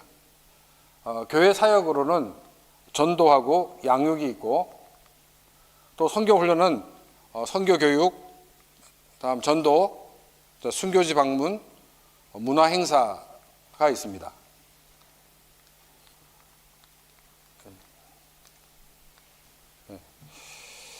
교회 이름은 후쿠오카 안디옥 교회입니다. 이게 안디옥 교회처럼 안디옥 교회이고, 개척일이 2003년 5월 29일이었고 비전이 뭐냐면 일본 열도의 교회를 개척하는 교회, 그리고 그 복음이 필요한 곳에 선교사를 파송하는 교회가 저희 교회의 비전입니다.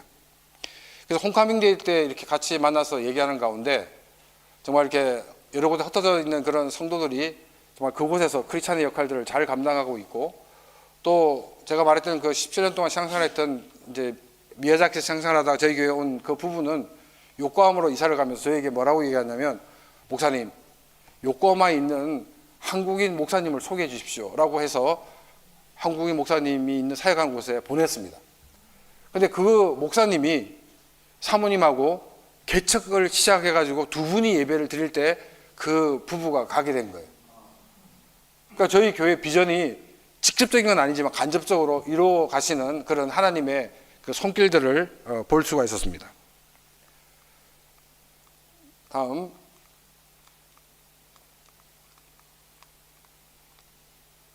다 열려가지고 전도하는 방법은 바베큐 파티를 통해서 우리가 이제 사람들을 이렇게 모아서 같이 교제를 나누고 또 저희 집사람 그 최상욱 선교사는 주로 한글 교실을 담당하고 있습니다. 그리고 이제 이 한글 교실을 할 때나 바베큐 할 때는 직접적인 복음을 전하지 않습니다. 그래서 크리스마스 때 그때 불러온 사람들에게는 예수님에 대해서 얘기를 합니다.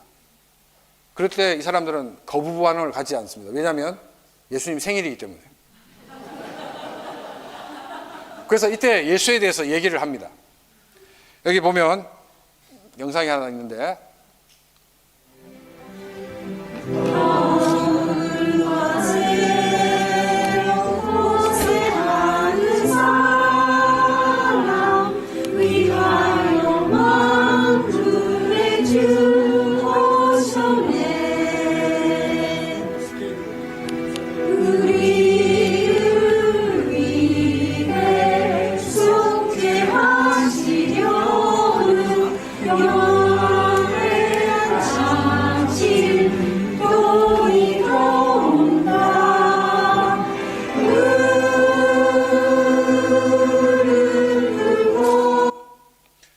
한글 교실 분들에게 이 오그룩 한밤을 가르쳤습니다.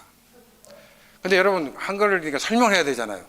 설명하면 가사 내용이 이 크리스마스 찬양 중에서 가장 원색적인 복음이 담겨 있는 것이 이 오그룩 한밤입니다. 그럼 가사 설명하면 이분들이 에이 그렇지 뭐 역시 선교사 본색을 드러내는구만 이렇게 생각할 거 아니에요. 그래서 이 유명한 성악가 파바로치가 이 곡을 찬양한 이 노래한 곡이 있어가지고 그분들에게 먼저 이 영상을 파바로치가 부르는 것을 다 보여줬습니다. 그러고 난 다음 이걸 가르치니까 이분들은 그 유명한 분이 부르는 노래야 기쁜 마음으로 이렇게 찬양을 하였습니다. 그리고 이제 저희들 교회 양육은 이제 제자훈련 중에서 특히 1:1 양육을 가지고 기본적인 교육을 하고 있고 1:1 이 성경공부를 하기 전에 그 전도폭발에서 하는 복음 제시를 먼저 하고 이제 성경 공부를 하게 됩니다. 그리고 이제 본인들이 원할 경우에는 이제 여러 가지 과정들을 다 준비는 해놓고 있습니다. 다음 선교 훈련을 보게 되면 이제 선교 교육을 하게 됩니다. 왜냐하면 우리가 선교에 대해서 너무나도 잘못된 그런 생각들이 많이 있기 때문에 선교에 대해서 기본적인 교육을 하고 또 그 전도지를 돌리는 경우가 있는데 이건 많지가 않습니다. 막 교회들이 이 일본까지 왔는데 우리가 전도 안 하고 가면 안 된다고 막 이러는 교회일 경우에는 이제 전도지를 만들어 와서 각 집집마다 포스팅을 하게 하고 있습니다. 자, 그다음 이제 그 일본에도 순교지가 많이 있습니다. 캐톨릭 역사지만은 우리가 과거의 일본의 역사를 보면서 또 우리가 현재의 기독교를 진단하고 또 미래를 어떻게 나갈 것인가를 생각하기 위해서 순교회를 방문하고 있습니다. 문화 행사를 하게 되면 선거 같은 것도 하는데 지금은 이제 많이 하지 않습니다. 초창기는 많이 했지만 가장 인기가 있는 것이 바로 이 요리 강습회입니다. 그럼 많은 분들이 이 한국 요리에 대해서 굉장히 많이 관심을 가지고 적극적으로 참여하는 모습을 볼 수가 있습니다. 이제 문화 행사인데 지금 이제 부산 쪽에 있는 이제 그 선교단체에 있는 자매들이 와서 이제 일본인들과 퀴즈를 하는 거예요. 자기는 부산이기 때문에 사람들에게 부산에 관련된 퀴즈를 내고 맞히는 그런 일들을 하였고 또 여기 교류회가 어떤 교류가 있냐면 여기 그 일본 옷을 입고 있는 사람이 우리 한국 사람이고 아닌 분이 일본 분입니다. 예, 우리 한국 그 자매들이 우리 일본 옷 입고 싶어요 하니까 이 일본 분들이 자기 옷을 다 들고 와가지고 그 한국인 젊은이들에게 입혔습니다. 그래서 이렇게 문화 교류회를 통해서 저희들이 이렇게 그 선교로 오는 그런 그 청년들에게 방법들을 제시하고 함께 이 일들을 감당하고 있습니다.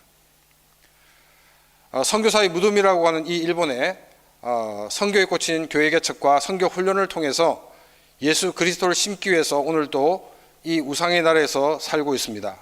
그러기에 더 많은 기도와 협력이 요청됩니다. 영상을 하나 보시겠습니다. 生かされている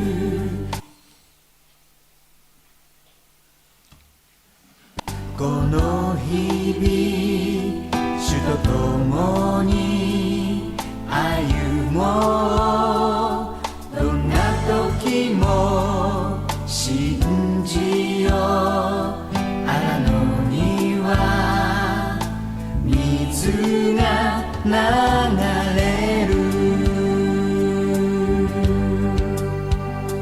恐れないはじめまして、西光子と申します。私は教会に通い始めて、すぐに洗礼を受けました。自分は本物のクリスチャン、私は救われているのか、確信が持てないことから、御言葉を生活に適用することができず、心はまるで生殺しのままの信仰でした。この状態から救い出してくれた御言葉が、ヨハネ 6-47、はっきり言っておく、信じる者は永遠の命を得ている。キリストを信じますか？信じたその時からすでに救われていますよ、とキム先生は教えてくださいました。目から鱗が落ちるようで、神様と私との隔てが瞬時に消えてなくなり、その時から神様との関わり方が少しずつ変わっていきました。キム先生との出会いも私の心内を知る神様の導きの中で行われたことと、今では心から感謝しています。どうか日本の宣教のために労をなしてくださっている皆様方、心から感謝いたします。これからもどうぞ日本の信仰のためによろしくお願いいたします。ありがとうございました。流れる恐れないどんなこともこんな 하나님은 모든 크리스찬들을 가는 선교사로 또 보내는 선교사로 이렇게 세우셨습니다. 우리 함께 기도하기 원하는 것은 먼저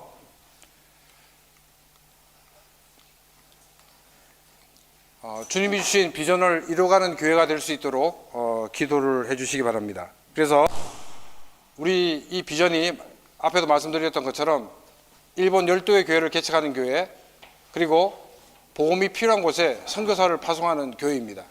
이 비전을 위해서 기도해 주시고, 두 번째는 교회 건물이 빨리 세워져서 일본 선교의 기지가 될 수 있도록 기도해 주시기 바랍니다. 그리고 세 번째는 성도들이 영적으로 성숙하여서 일본 복음화를 위해서 헌신하는 교회가 될 수 있도록 기도해 주시기 바랍니다. 다 같이 기도드리겠습니다. 성하신 아버지 하나님, 주님께서 함께해 주셔서 우리들이 정말 이 일본의 복음화를 위해서 더욱더 헌신된 삶이 되어지게 하여 주옵시고, 먼저 우리 교회가 주님 비전을 이루어가는 그런 귀한 교회가 되어지게 하여 주옵시며, 또 교회 건물이 빨리 세워져서 일본 선교의 기지가 되어줄 수 있도록 하나님 역사하여 주시옵소서. 또 우리 하나님 함께하여 주셔서 우리 모든 성도들이 주님 안에 더 성숙되어지고, 그래서 일본 선교를 위해서, 일본 복음화를 위해서 헌신되어지는 그런 귀한 역사들을 우리 하나님 허락하여 주시옵소서. 주님이 모든 일을 이루어 주시고 역사하여 주시옵소서. 주님 영광받아 주시옵소서. 우리는 아무도 할 수 없고 단지 우리는 명예에 순종할 뿐이오니, 주님께서 모든 일들을 이루어 주셔서 하나님께 영광이 되어지게 하여 주시옵소서.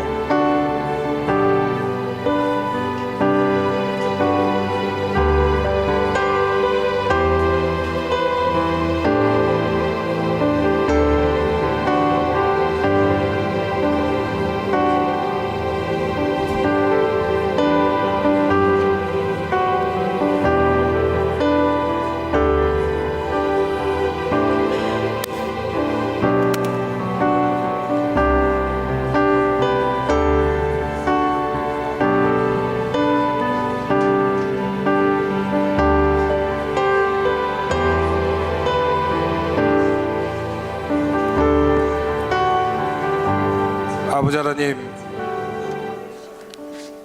곡식 거두는 시기이기에 물이 가득한 요단강이었지만 그러나 그 말씀에 순종하고 발을 물에 담그는 그 순간 물이 물러났다는 하나님의 말씀을 우리가 읽었습니다. 우리가 만일 머뭇거리고 물이 갈라지기를 기다렸다 그러면 이스라엘 백성들은 요단강을 건너지 못하고 계속 있었을 것입니다. 그러나 하나님의 말씀을 의지하고 한 발을 디딜 때 물이 물러가는 놀라운 기적이 일어났던 것을 기억하며 하나님이 우리에게 주신 그 말씀을 붙들고 나가는 우리가 되어지게 하여 주옵소서. 우리가 특별히 선교를 위해 기도하는 우리가 되게 하여 주옵소서. 하나님이 우리에게 가라고 하실 때 우리는 가는 선교사가 되어지게 하여 주옵시고, 또는 보내는 선교사가 되기를 원하실 때 우리는 보내는 선교사가 다 되어지게 하여 주옵소서. 복음이 필요한 곳이라 그러면, 복음이 없는 곳이라 그러면 우리들이 더욱더 자원하는 마음으로, 기뻐하는 마음으로, 감사한 마음으로 우리들이 그 길을 걸어가는 우리의 삶이 되어서 순종할 때 일하시는 하나님의 놀라운 역사를 경험할 수 있는 우리 모두가 되어지게 하여 주옵소서. 예수 그리스도 이름으로 기도드리옵나이다.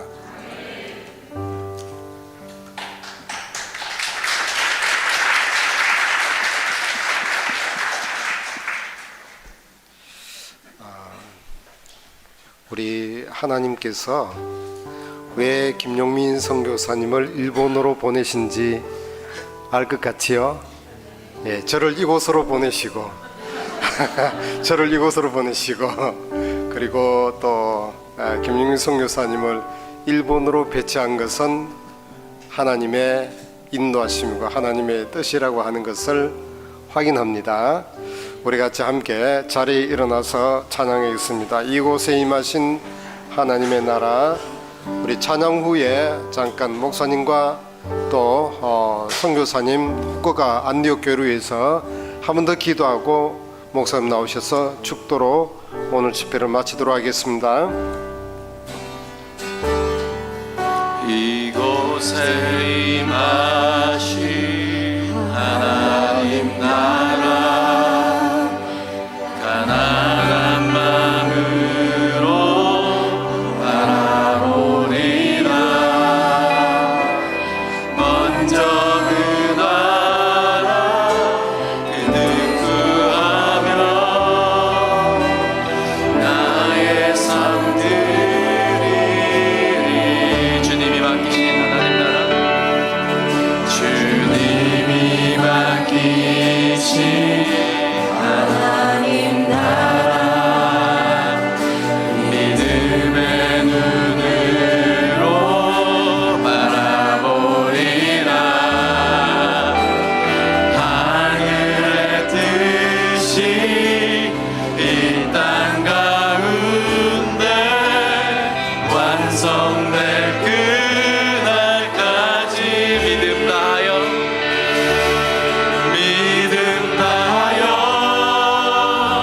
그 위에 서리라. 하나님의 나라는 무너지지 않으니 믿음 다하여 그 나라 세워가리라. 주님 곧 오실 때 믿음 다하여 그 위에 서리라. 믿음 다하여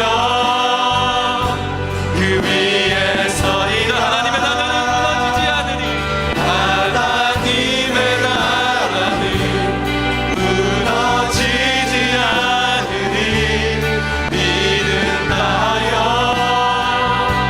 그 나라 세워가리라. 주님 곧 오실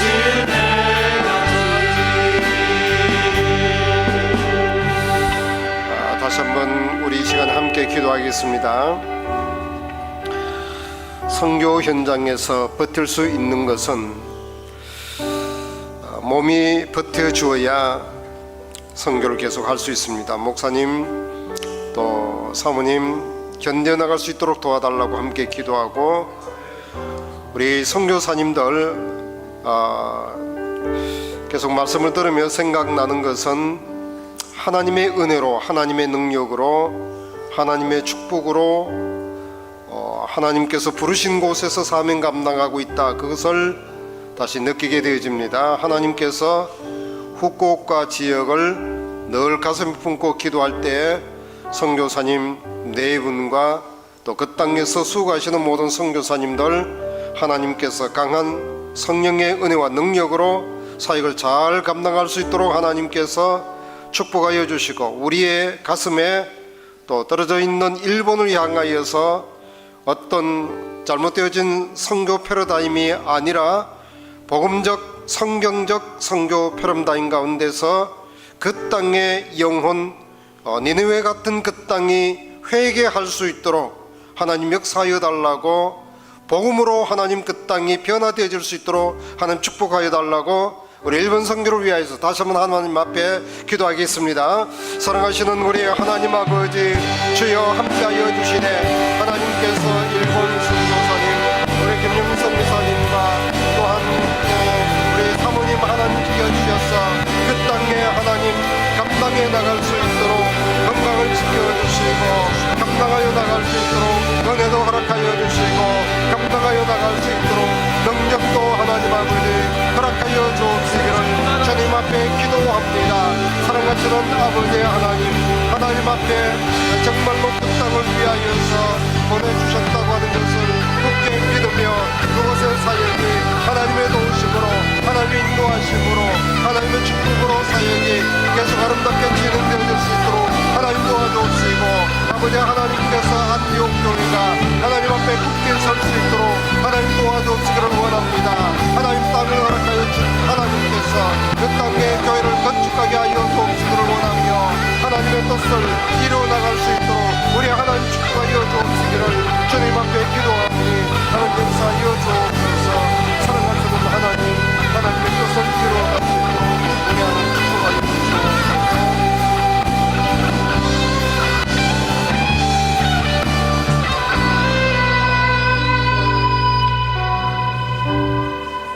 은혜로우신 하나님, 베트남을 사랑하신 하나님께서 일본도 사랑하시고, 일본을 사랑하신 하나님이 인도네시아를 사랑하시며, 캄보디아를 사랑하시며, 떨어져서 네팔에서 선교하고 있는 선교사님들을 사랑하시며, 저희들이 살고 있는 이 땅을 하나님이 사랑하여 주신다고 하는 것을 믿습니다.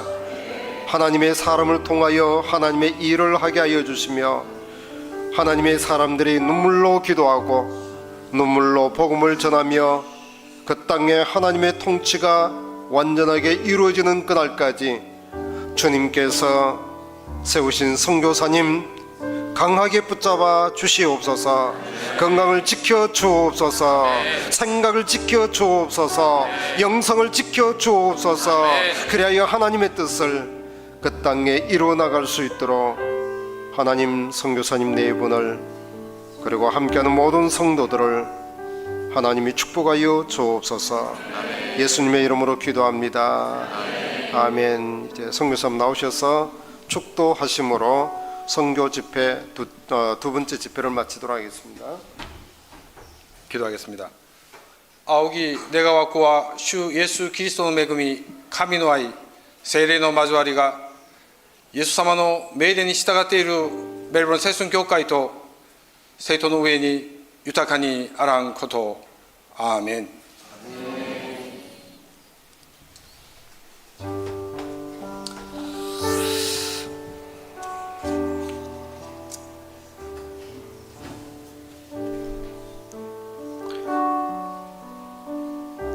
주님 인도하심을 감사하며 찬양하며 평안히 돌아가시게 되어지기를 바라고요. 내일 거룩하고 복된 주일날 1부 예배, 2부 예배를 통하여 먼저 20년을 돌아보고 앞으로 10년을 바라보며 하나님 앞에 예배를 드리도록 하겠습니다.